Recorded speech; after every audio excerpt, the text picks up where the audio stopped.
CHAMPS at the state finals is presented by Lawrence Technological University, where Blue Devils dare. Also brought to you by the Michigan High School Athletic Association, promoting the value and values of educational athletics. And Hungry Howie's, famous for flavor. Hello, and we want to welcome you to a very special edition of State Champs at the State Championships, the 2019 version of the Volleyball State Finals. I'm Lauren Plant. Long-form highlights of all four divisions coming at you, plus State Champs Dan Stickrat is here to give us insight on all of it. What was the atmosphere out there in Battle Creek this year? Always exciting. You saw a lot of state powers there. Lowell, however, was the first time they've got to the Final Four, and they probably brought the biggest contingent of fans. It was nice to see someone different slide in there. Absolutely. All right, well, let's get it going. To the Cereal City we go for the highlights, and we're going to begin in Division 4. I'm Chuck Pellerito, and we begin in Division 4. The Mendon Hornets looking to go back-to-back. The Leland Comets trying to avenge last year's loss in the finals to Mendon. We pick things up in the second set. Mendon won the first 25-17, and they're up again. Gracie Russell sets up Anna Smith. A little bit of touch on this one. Comets can't get a good piece of it. Hornets up 17-12. A couple plays later, and back come the Hornets. Jana Mulby will get the assist here as she sets up Olivia Lowe. She'll power it between two Hornets for the kill.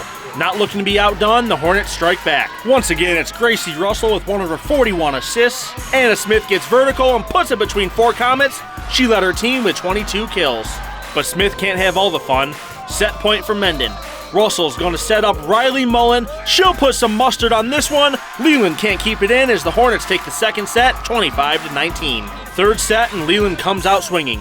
Jana Mulby had a team-high 37 assists. Here's one of them as she sets up Tatum Carrick, who comes down with a spike, and Juliana Hagenbach can't get the dig. Comets up too early. But the Hornets D was holding strong. Jillian Grobel coming up for the kill attempt, but Andrea Hoffman able to get up and get the block. Grobel tries to put it back over, but nothing doing. Later on, after a kill attempts by both sides didn't work, Mendon tries again. This time it's Juliana Hagenbach with the set to Riley Mullen. She'll get one of her 3 kills on the day with the touch off of Sarah Elwell. Hornets still trail 9-12. It's all or nothing for the Comets down 2 sets. Mulvey will set up Grobel. This one lands outside the boundary, but it was tipped by Mendon. Leland increases their lead 16-12. Set point at 28-27 Comets. Anna Smith wants the sweep though. She goes for the kill, but Jennifer Estrada is able to get the block. Mendon resets, but a net violation from Russell would give the set to Leland. Fourth set, and the Mendon Comets came out like the defending champs. Russell to Anna Smith with the powerful strike. Comets can't do anything with it. Up 17-8 now. Hornets look to be rolling. A nice dig by Hagenbach to keep it alive, but that just gives Grobel a chance to tighten things up a bit. She puts this one out of everybody's reach for the kill, but it wouldn't be enough. Match point, and with Low serving, she puts it just beyond the boundary line. Mendon wins back-to-back state titles in Division 4, 3-1. Congratulations to the Hornets of Mendon, the 2019 Division 4 Girls Volleyball Champion. I can't really describe the feeling. It's amazing. I've always wanted to be a state champion, and to get it 2 times in a row is just unbelievable. We definitely worked hard for this. It was our year. We deserve it. It feels great. It just feels great. We came here to play. We knew what we had to do. So, going into the fourth set, we knew we had to take care of business right away, and they did that. They went out there and they did their thing. They went back to the feeling of the first couple games, where we just took it to them. You do know you want a contest to spend the whole day with me, right? Mm-hmm. And you just want to sit here and eat this delicious pizza? We could do other things. That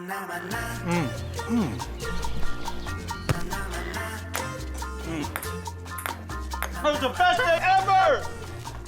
Treat yourself to the world's first stuffed flavored crust pizza.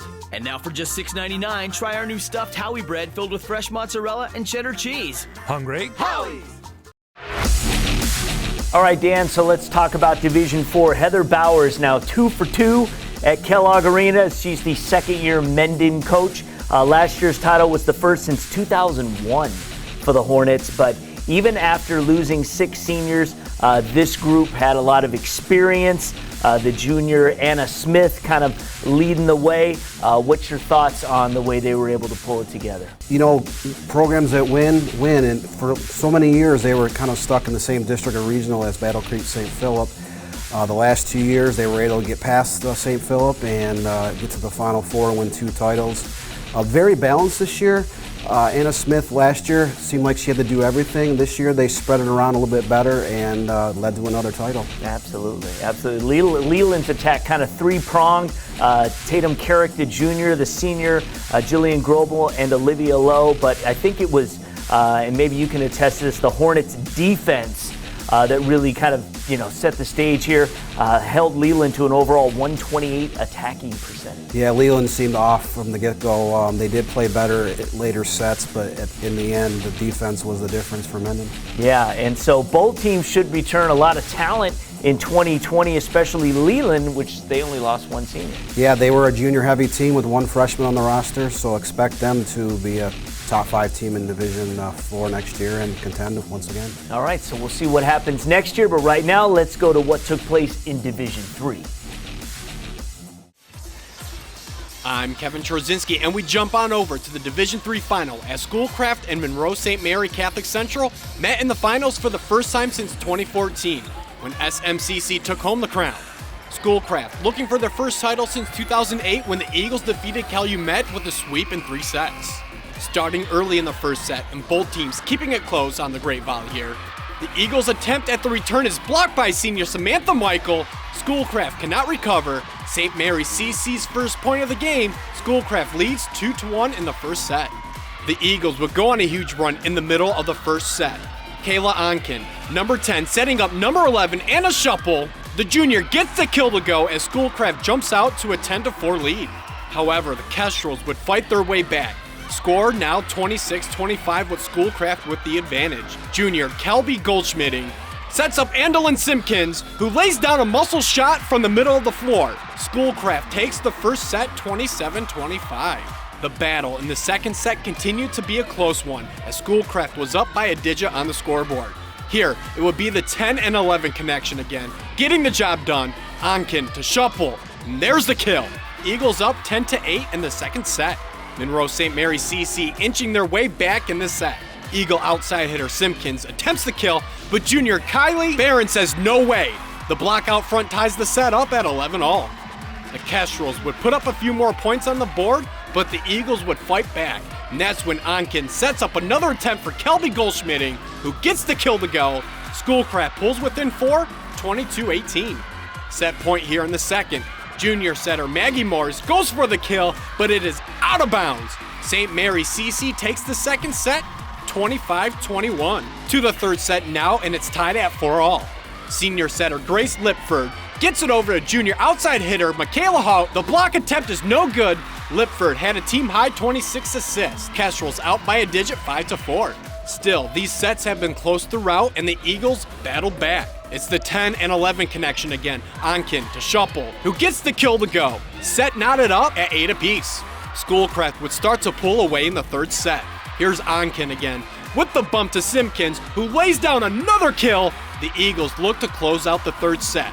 Here, with the set point, Onken had 53 assists on the day. That includes this one here. Simpkins with the kill again. Schoolcraft takes the third set 25-19. The momentum would start to flip to the Kestrel side of the match. After a great rally, junior setter Lipford with the nice feed over to junior hitter Hout, who gets the delivery to go. Kestrel's out to a 4-2 lead in the fourth set, but the battle continued yet again on the hardwood. The Eagles would look to keep it close. Once again, it's Onken with the bump to Schuppel, and Wilson hits the open floor to give Schoolcraft a point and cuts the lead to 4. Schoolcraft faithful not giving up, finding themselves down several points in the fourth set. The Eagles would be lifted again by Onken, who sets up Simpkins, and Simpkins led the Eagles with 28 kills and Onken with 53 assists. Eagles still down by 4. Monroe St. Mary's CC would close out the fourth set here. Junior outside hitter Sarah Riker sneaks it through the block and Wilson drops. Kestrels take the fourth set to tie the match up at 2 apiece. In the fifth set, we only played till 15, so this will end rather quickly. Set is tied at 2-all, Junior Michaela Hunt lays down a drop shot to give the Kestrels the lead 3-2. But Schoolcraft's still in it as well. Game tied again at 6-all. It's the 10 and 11 connection again, but this time with the block out front. Onken and Shuffle getting the job done. Eagles up 7-6. Eagles up by a digit 12-11. Senior setter Sarah Riker getting one of her 24 assists here. Halt with the kill. The junior hitter led the Kestrels in kills with 27. It all comes down to this. Match point for St. Mary CC. Andolyn Simpkins attempts the kill, but it is blocked by Hout out front. Monroe St. Mary Catholic Central is your 2019 Division III volleyball champions after defeating Schoolcraft in a match for the ages.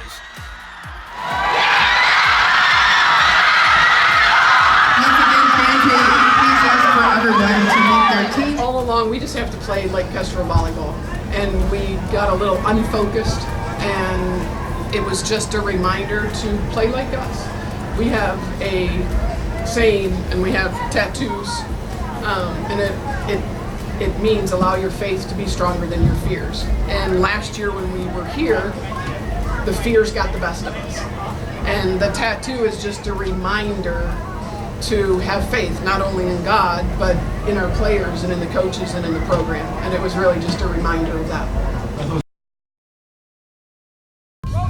You're up. There's an old saying, you can never have too many officials. The age of the average official is 52 and getting older all the time. We're constantly recruiting new people, younger people to join us. After you register with the MHSAA, look on the website to find an officials association near you. They'll put you in a position to succeed as an official. We all learned a lot from high school sports, and officiating is a great way to give back to the game. There's help wanted, just whistle. Touchdown, Champions!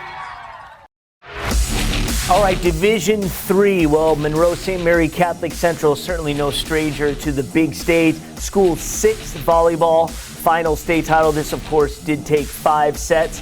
First time for the Kestrels under their coach. And O'Brien previously coached at Eastern Michigan. So good for them. What are your thoughts on SMCC? Ranked in the top 5 all year. They lost in 5 sets last year in the semifinals, brought back a great number of players, and it was probably the most exciting of all the matches over the weekend in the Final Four. That game 5 went down to the wire, and they were able to squeeze it out in the end. Yeah, and it was Coach O'Brien that was having some cancer issues and things, so I think the girls really wanted to show up in this one. Yeah, a very motivated group. You could see it. There were definitely tears in the eyes after the game, and even in the press conference. Extra motivation. This is their 3rd bout with cancer, yeah. And you could see that they were determined. Even when that last game was in the wire neck to neck, they refused to lose. Yeah, it was the Kestrels. They made that run. They won the final 3 points. St. Mary's senior Samantha Michael and junior Michaela Hout combined for a block on Schoolcraft star Andolyn Simpkins to close out the match. Yeah, the key word was block. They did an exceptional job the whole 5 matches of getting on the block, contesting their hitters. It seemed at times Schoolcraft was second-guessing themselves on where to hit the ball. They weren't swinging all the way through. They were more tip-ins, try to place it in the vacant spots on the court, and they were a team that used the power attacking throughout the year, and it threw them off their game a little bit. Yeah, and so congratulations to the Kestrels. That's what happened in 3. Let's move now to Division 2. I'm Jetta Skelski, and in Division 2 we saw another team trying to go for back-to-back crowns. Grand Rapids Christian Eagles had a 44-3 record this season. They've only gone past 3 sets once in the tournament. Lake Odessa Lakewood Vikings came in at 39-12. They haven't won a title since 2012, but were runners-up in 2014, 16, and 17. First set, and Vikings up a point and serving. Addison Vanderwide gets the set from Jordan Gates, and with the touch, she finds a hole in the Lakewood D. That ties us back up at 3. Later on, a nice block by the Eagles' Alyssa DeVries keeps it on the Vikings' side. Meredith O'Gorman with another kill attempt, but is dug up by Stephanie Stewart. Vanderwide goes up, but the Kings get the block and kill from Skylar Bunk. A good rally going before Lauren Beal sets up Vanderwide. She'll get up, and nobody able to handle that one. She had a team high of 28 kills on the day. 21-18, Eagles up. Some great defense being shown in this one. Both sides digging and trying to get one to drop, but nothing. Steele sets up Evelyn Dozema, and she puts a big swing on it, but it's just long. Dozema gets a second chance at one here at set point. Jordan Gates, the set, and the Vikings can't dig that one up. They fell in the first set, 25-21. Second set off a GRC serve. Skylar Bump sets up Meredith O'Gorman. It's tipped at the net, but there's enough power on that to get by and get down. Vikings still trailing 7-4. A couple of plays later, Eagles up to their lead 10-6. Lauren Peel gets the bump off the kill attempt. Gates with the textbook set, and Vanderwide the kill. Can't do anything with that, and Eagles keep rolling. Vikings trying to get back in it. Skylar Bump sets it for Meredith O'Gorman, but Evelyn Dozema and Ava Koistra are there for the denial, dropping it straight to the court. Eagles in command, 15-9. Set point for GRC. Jordan Gates for Stephanie Stewart. Looks like it's down, but a fantastic dig from Skylar Bump keeps it alive. But if at first you don't succeed, try again. Gates to Vanderwide. That will end the second set. Eagles take it 25-15.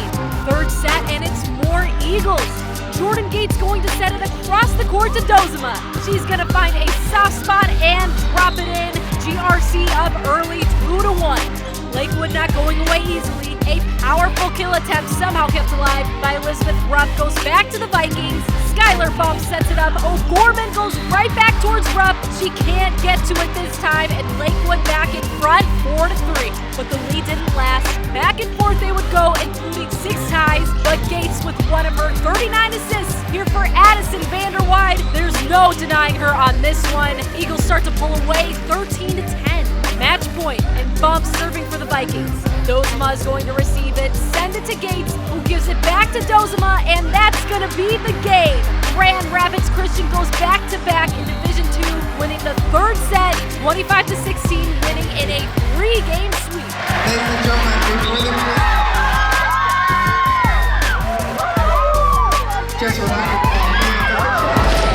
It's amazing. I mean, the first one will always have a very special place in my heart, but the second one is the last time I'm ever going to coach my daughter. It's, like I said, we've had challenges this year that people don't really know about that we've had to overcome, and we've had to overcome, like I said, being first all year and getting everybody's best match. And so I think that the resiliency and the mental fortitude that we had this year was what made this so sweet, was that we could come out here and still do what we did today, knowing that, they wanted this just as much as we did, So. It is honestly undescribable. I can't even put into words how I feel right now. It's a dream. I literally said this is a dream right now. I feel like I still need to wake up and come play. Coming out and just showing them who we are and being able to finish on top as a senior is definitely how we wanted to go out. These are literally my best friends, my family. We've been through lowest of the lows and highest of the highs together, and I think just to prove to everyone that no matter what life throws at us, we come together on top. I chose Lawrence Tech for the architecture program and volleyball team. Architecture is a great fit for me because I love math and design. Now I combine them with technology to create beautiful structures. At Lawrence Tech, I didn't have to wait until my third year to start designing. Our hands-on education begins right from day one. And I'm really excited about LTU's Design Center in Detroit. Lawrence Tech, where Blue Devils dare. All right, thank you very much. And some more emotions coming from the coach in this one. Grand Rapids Christian coach Tiffany Gales. They did win their second straight D2 state title. It was the last game coaching her daughter, Jordan. But again, this was another dominant performance by a Christian team that definitely is here to stay, it looks like. Yeah, and Jordan Gates, the senior setter who had 39 assists in the finals, she had tears falling after that game. She just talked about how her mom was more than a mom, just a great coach. Even in she said the last couple sets of the finals, she was still pulling her aside and telling her what she needs to work on. She's going to Arkansas, Miss Volleyball finalist. Great story. They were as dominant of a team the last 2 seasons. In the tournament, they had 8 matches. Only Coopersville in the regional finals took them to 5 sets. The rest of the 7 matches were sweeps. They were number one, obviously, going in, swept both matches, and just like a year ago, they defeated Kingsley in the semifinal, finished 46-3. They only dropped 10 sets all year. Yeah, that's amazing. It's so hard to do when you figure all the tournaments these powerhouse teams play in on Saturdays. You know, it's frequently you'll see a team, it's in the Final Four, they'll have 60-plus wins. Right. To only drop 10 sets is an amazing accomplishment. No doubt about it. And Jordan, like you mentioned, is going to go to Arkansas. She had more than 1,000 assists on the season, so she graduates with a lot of accolades. We'll see what goes on for her. Time to wrap it up, though, in Division I. I'm Lauren Plant. Division I saw two teams looking for their first state titles. The Lowell Arrows 54-3 on the year. This their first trip to the finale. Farmington Hills Mercy last year in 2010, but runners-up. 56-1 coming in, who was their lone loss to? This very same Lowell team early in the campaign. First set, first point. Great defense to start this one off. Amina Robinson with the dig to keep it alive for Jeff Maruzik. Emily Struckmeyer then sets up the junior Jenna Reitzema. She'll hammer it home. Arrows on the board first. Still in the early stages. Arrows serving. The All-American Maruzik and Robinson keep it off the court, and that lets Julia Bishop set up junior Ellen Tisco. Mercy only trailing a point. We move to the middle of this seesaw set. Maruzik stuffed at the net, able to keep it alive. Picked up by Cambry Klusterman. Another junior, Sophia Powell with the set. Reitzema able to find a crack in the wall of Marlins. Arrows trailing 13-11. Set point now, and Charlie Atiemo tries to end it, but a nice diving stop by Powell. Kusterman going for the kill, but Atiemo and the junior Bishop get up for the block. Falls on Lowell's side. Marlins take the first set, 25-21. Marlins now down 5-3 in the second and serving. Powell back to Reitzema. She'll send it over, get some help from the top of the net to fall out of any Marlins reach. Marlins, though, closing the gap after being down 9-4. Bishop going to set up 2019's Miss Volleyball Maruzik. The power down. Maruzik was off being the U18 MVP for the USA Volleyball World Championship in Cairo when the Marlins last lost to Lowell. Call that the X Factor. Mercy ripped off 12 straight points. The serve dug up by Emma Hall. Sophia Powell up to Reitzema, but her attempt runs into Ellen Tisco and Maruzik. Mercy takes the second set, 25-12. Lowell out to an early advantage in the third set, but the Michigan-bound Maruzik has other plans. She'll get the bump from Bishop and find a soft spot. 34 kills. Bishop had 54 assists. Both were tops in the match. Emma Hall serving up 3. She'll drop this one right in front of Robinson, who can't get under it. Arrows up 11-7. After 2 blocks from the Marlins, Maruzik tries to put it away from mid-range, but Klusterman is able to dig it up. Powell able to set up Megan Meyer. She'll deliver the goods. Lowell adding on up 13-9. But Mercy has victory in their sights. Pulled within 3. Tisco with the kill attempt that's thwarted by Klusterman. Sent back over, and Tisco going to get it to Bishop, who sets it for Leah LaFontaine. Marlins clawing their way back. But it wasn't in the cards this set. Reitzema on the serve. Perfect placement. Lowell goes on to win the third, 25-23. Lowell got out to quick starts all day, and the fourth would be no different. Up 6-2, but out of a timeout, Mercy snatched back momentum, and Atiemo and Maruzik combo block force the Arrows to give it back. Bishop sets up Atiemo, the super spike. Marlins within striking distance. Back and forth these two battle, neither gaining much ground. Mercy would gain a bit of a lead here. Bishop setting up LaFontaine just over the Arrows defense. Bodies flying all over the court here. Reitzema gets some air for the kill, but Maruzik had other plans. Digs to Tisco. Maruzik again just barely back over the net. Powell the assist to Reitzema again. Red Arrows only down 21-19. But this is match point for the Marlins. Atiemo not able to get it to fall. Reitzema gets the setup, but Sale is there. Bishop to who else? Maruzik. The touch, game, set, match. Farmington Hills Mercy wins their first ever state title. They beat Lowell for the Division I crown in 4 sets. Out of your team are now available at EA.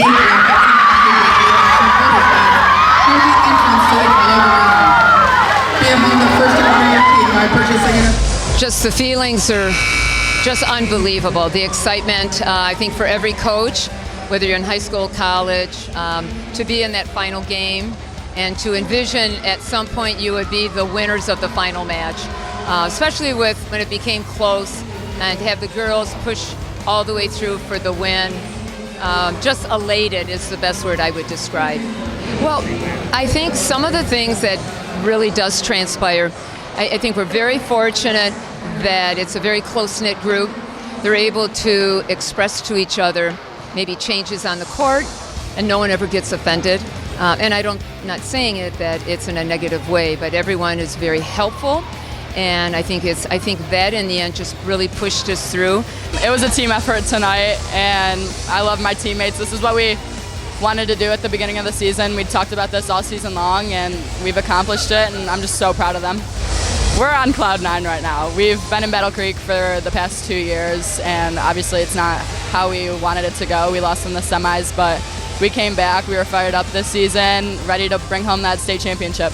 Yeah, I mean, this is what you play for. You play for these big moments. You play for big matches with a ton of fans where there's student sections cheering at you, against you, and I mean, ultimately, this is where you want to be in a volleyball career, and it's an amazing way to go out. So Farmington Hills Mercy had a great weekend. Not only did they win a volleyball state title, they won the swimming state title as well. And that one was about as close as it could get when it comes to winning championships. Runners-up in 2010. It had been a while since Mercy had been in this kind of a position. Yeah, we talk about powerhouses in volleyball over the last, say, 15 to 20 years. People say Farmington Hills Mercy, traditionally top 20 in Class A Division I, but they never were able to finish on top in the last day. Finally, they had an amazing collection of athletes, and you could see they as the progress of the season went on, they just picked up steam, and they weren't going to be denied this year. And Jess Murazek is about as good as it gets. A great champion now, 34 kill night, which was the third most prolific performance in finals history. Yeah, and the record when the rally scoring moved in 2004-05, Alicia Glass from Leland, who is one of the best volleyball players Michigan's ever produced, has that record of 48. She was dominant, and the only time that Mercy lost this season was a couple weeks when she was with the junior national team with Team USA. She did pretty well there too. Yes, this team was determined. They lost a 5-set heartbreaker to Lake Orion. In last year's semi, Lake Orion went on to win the title. They brought back a ton of talent, and you could just see this team was determined to finally win that elusive state title. You've seen so many great individual champions, players over the years in volleyball. Where do you think Jess Murazek is going to rank when it comes to athletes we've seen come through the ring? You know, you watch her on the court, the way she just gets up and she can hammer the ball to the floor, her jump serve, the defense. She doesn't come off the court very often. I would put her in the top 10 that I've seen personally in 25 years. Yeah, that's impressive. Yeah, she was leaving dents in the floor from what I understood. All right, let's give some credit to Lowell for sure. 55 wins this season. Hand in Mercy, its only loss, and granted, Murazek was playing in the tournament overseas, like you mentioned. That was when she wasn't there. But the top-ranked Marlins definitely had to sweat. They fell in a 2-0 hole. Yeah, and Lowell is one of those teams that's been solid the last few years, but they could not get past the regional round. This was the first time they ever won a regional championship, got to the Elite Eight, Final Four, and were state runner-up. A lot of great teams out in the Grand Rapids area. In particular, Rockford the last 10 years has been the team that's made a lot of deep runs. They were finally able to get past everybody, and hats off to them for giving them a run. Yeah, and with Grand Rapids Christian, what they did, a lot of good things happening out on the west side. So congratulations once again. Dan, thank you so much for joining us. You can read Dan's recap of the state finals at statechampsnetwork.com. That is our show. Again, congrats to all of our brand new volleyball state champions, and we thank you for watching. State Champs at the State Finals is presented by Lawrence Technological University, where Blue Devils dare. Also brought to you by the Michigan High School Athletic Association, promoting the value and values of educational athletics. And Hungry Howie's, famous for flavor.